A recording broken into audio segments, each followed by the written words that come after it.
The Golden Age of Hollywood is widely considered to be the most incredible period in motion picture history. Out of all the major studios during this time period, none were more successful than Metro-Goldwyn-Mayer. The rise and fall of this incredible studio has an equally incredible history. While there are many aspects of MGM that are worth noting, I'm going to point out things that have stood out to me. I'm Big Rob, and these are 10 interesting facts about MGM. Enjoy. Number 10. The studio was the product of a merger of three smaller studios. During the early 1920s, theater magnate Marcus Loew set out to acquire his own motion picture studio to supply his growing chain of movie palaces with a constant stream of feature films. In 1920, he purchased Metro Pictures Corporation, with Goldwyn Pictures to follow a few years later. With the merger, the studio became known as Metro-Goldwyn. Louis B. Mayer, who was the secretary of Metro at the time, and his own production company called Louis B. Mayer Productions, contacted Loew to have his company added to the merger. Loew agreed, and Metro-Goldwyn-Mayer was born, with Mayer as the head of studio operations and vice president. Number 9. Mayer brought in Irving Thalberg. In 1922, Louis B. Mayer met a young man named Irving Thalberg, who was the studio manager for Universal Pictures at the time. Thalberg made such an impression on Mayer that he was able to convince him to leave Universal to accept the position of vice president in charge of production for Metro-Goldwyn-Mayer. This move surprised many given Thalberg's age, but Mayer was convinced that his new partner was well-read and had a lot of ambition and business savvy that most people older than him just didn't have. His confidence paid off, as both men were about to undertake something monumental. Number 8. MGM initially released 52 pictures a year. To meet the ever-growing demand of theater audiences, Mayer and Thalberg set to release one full-length feature film each and every week. Now, in any time period, that would be unprecedented, and for many seemed impossible. However, the growth of Hollywood was in conjunction with the industrial age, which allowed for movies to be made in what became known as dream factories. With Marcus Loew's money, Mayer and Thalberg hired everyone from actors and actresses to directors, producers to writers, wardrobe people and makeup people, painters to carpenters, and everything in between. This team of filmmakers was able to help complete their quota of 52 films a year, which lasted for quite a while. Number 7. There were 2 films already in production during the time of the merger. When MGM officially became one studio, they had acquired 2 films already in production from the Goldwyn Studios. They were Greed and Ben-Hur. Greed was based off of Frank Norris's 1899 novel Mactigue. The director, Erich von Stroheim, was determined to film each page of the novel from cover to cover. This resulted in 42 reels of film being exposed, which was 2.5 hours. And the studio couldn't realistically feature a film of this length and have it profitable because of Greed's $665,000 budget, which, adjusted for inflation, was almost $10 million. They elected to cut the film down to about 12 reels, which made Greed a box office failure, and von Stroheim, who considered this movie to be his most fully realized work, could not find steady work as a director afterwards for any major studio. He would effectively drop from the public eye until he starred as Max von Mayerling in the 1950 film noir classic Sunset Boulevard. Ben-Hur, on the other hand, was a major box office success, grossing over $10,700,000 on a $4 million budget, which, adjusted for inflation, would be a gross of almost $150 million. This film took 3 years to complete and was almost a complete disaster. Most of the original film was shot in Italy, and the changes in production and the increasing budget caused Louis B. Mayer to bring the film back to California. Once there, Irving Thalberg personally supervised the project, which inadvertently caused him to have a heart attack by the end of filming. Number 6. Irving Thalberg was born with a congenital heart defect. Irving Thalberg was born on May 30th, 1899 in Brooklyn, New York. Shortly after his birth, doctors diagnosed him with blue baby syndrome, a congenital heart disease that limits the oxygen supply to the heart. The life expectancy of a person with this disease is about 30 years, but Irving Thalberg would live until he was 37, which is amazing considering his heavy workload. From his time at Universal to MGM, Thalberg produced over 500 films, most during his 12-year tenure with MGM. However, he never gave himself on-screen credit, as he was once as quoted as saying, "Credit you give yourself is not worth having." When he died on September 14, 1936, the motion picture industry paid silent tribute to the man known as the Boy Wonder. The Motion Picture Academy of Arts and Sciences would also introduce a special Academy Award known as the Irving G. Thalberg Memorial Award, given to a producer whose body of work has consistently been successful. Number 5. The first movie filmed in its entirety at MGM starred silent actor Lon Chaney Sr.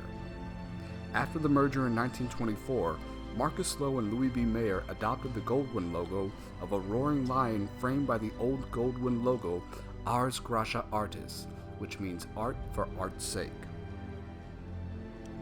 The first film to feature the rebranded logo was a movie called He Who Gets Slapped, starring silent star Lon Chaney Sr. Chaney played the role of a scientist reduced to the role of a circus clown.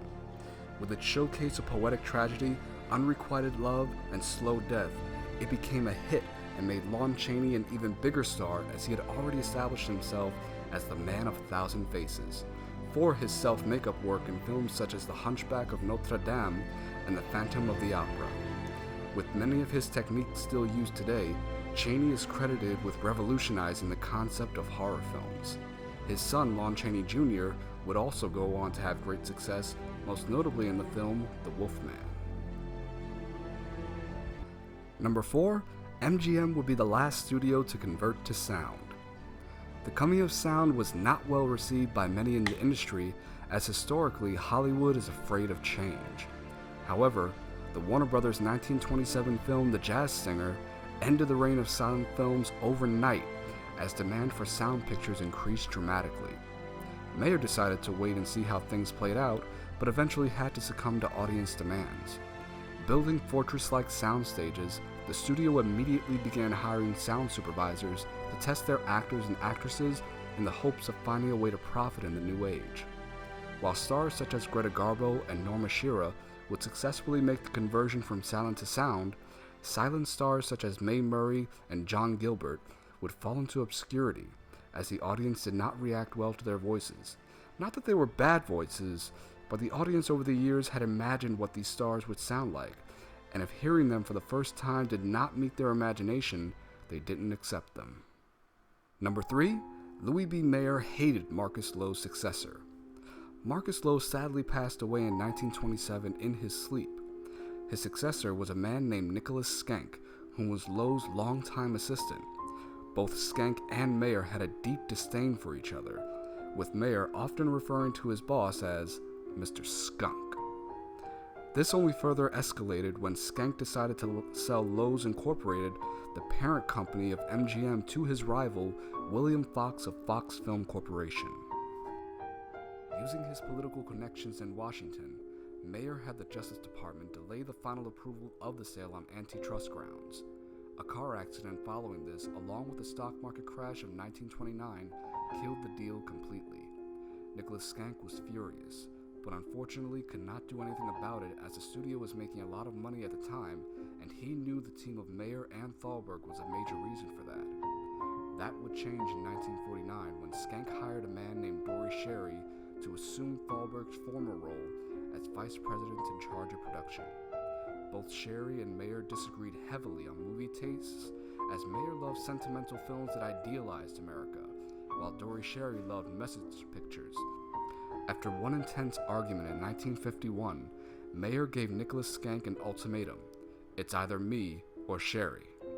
This gave Schenck the moment he had been waiting for 27 years, the chance to fire Louis B. Mayer, and so he did.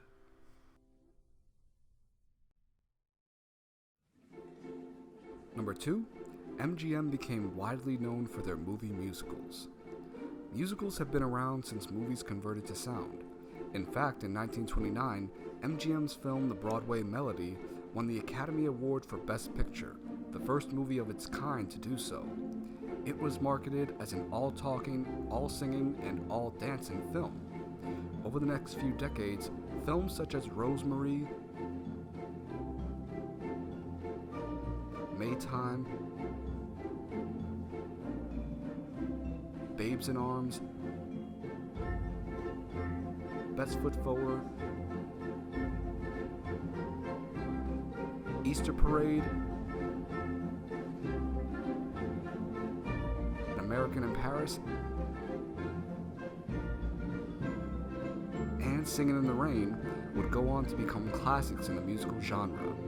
The two top producers of these musicals were Arthur Freed, who came to MGM in 1929 as a studio lyricist, and Joseph Pasternak, a Hungarian producer who, according to Esther Williams, ate spaghetti with his hands. And number 1, MGM was known as the studio with more stars than there are in heaven. This phrase became synonymous with the studio, as they at one point had over 90 stars under contract at the same time. From people such as Clark Gable, Ava Gardner, Spencer Tracy, Katharine Hepburn, Gene Kelly, Judy Garland, and many others, MGM was truly a force not only in Hollywood, but in the entire cinema world. To this day, these people among others are seen as some of the greatest stars of all time, and for good reason. Their films came during the most prosperous time in film history.